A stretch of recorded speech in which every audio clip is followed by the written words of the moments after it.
Hey everyone, I am outside on my back porch, so I apologize if there's any background noise.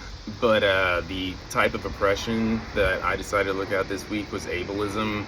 I always, kind of knew what it was, but I never really deep dove into it because I was never, whenever I was getting in school and currently, like, I never had an interest in working with an older demographic, but I bumped into it a lot at my last practicum at an outpatient rehab. So it was something I decided I want to look into a little bit more.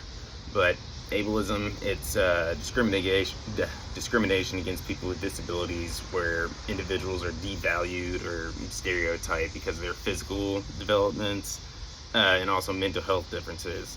In healthcare, it shows up when providers assume that people with a disability have a poor quality of life, that they can't advocate for themselves, they can't take care of themselves. So it's like they're always being looked down upon. For example, like a client or a clinician may overlook a client's depression and they just attribute like all the symptoms to the disability, and they're like, oh well, you're not depressed, you're just old, and like, that's just what it is or whatnot. And that's how I feel like a lot of the older demographic feels. Like, whenever you talk to, grandpa, whatever, I mean, even your parents when they get in their 40s, 50s, it's just like, yeah, you just get old, and everyone kind of hyper focuses on that. So it's, you got to approach it in a different way. So, like, with engaging a client in discussion, it's bad to come in with your own assumptions. Like, you need to approach with curiosity and humility. So, that's going to get them to open up more about how they actually feel. But, like, here's an example of some phrasing would be sometimes with people with disabilities are treated unfairly or dismissed in healthcare settings. Like, have you ever experienced this? I want to understand your perspective on that.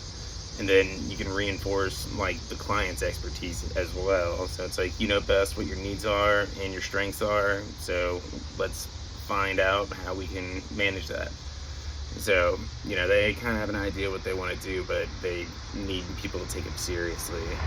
So when we look at some sample assessment questions, we want to keep them open and patient-centered. So what that would look like would be, things like, how do others usually respond when you talk about your disability or health needs? Or have you ever felt dismissed or misunderstood in medical or mental health settings?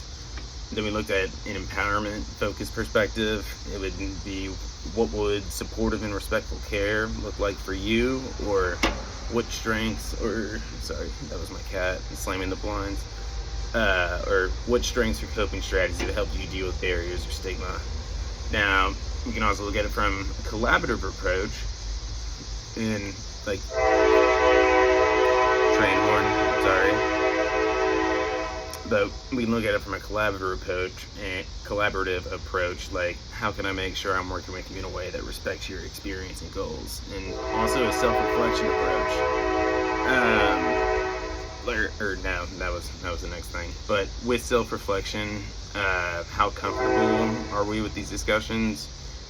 I'm cautiously comfortable is the best way that I can feel, like, when it comes to oppression. I know conversation about disability and ableism can be sensitive, and it's not really anything that I've experienced directly, even within my own family. So I don't have much firsthand experience outside of my mom's uncle or something that I've maybe seen like twice in my life, who has ALS or Lou Gehrig's disease, whichever one that is. And I saw stuff for them, but for the most part, my family kept us away from them because they were alcoholics, drug addicts, and everything all across that family. Now, when we look at self-reflection, again, for the number 4 prompt, basically that's going to be how to apply the intersectionality lens. So using an intersectional approach means understanding that a client with a disability may also face other overlapping oppressions, and that's things like racism, sexism, classism, whatnot.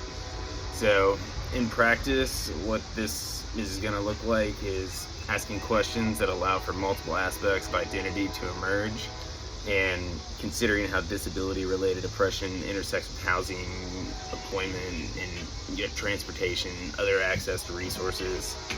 And an example of that would be like a low-income woman of color with a disability may face barriers that are very different from a white middle-class man with a disability.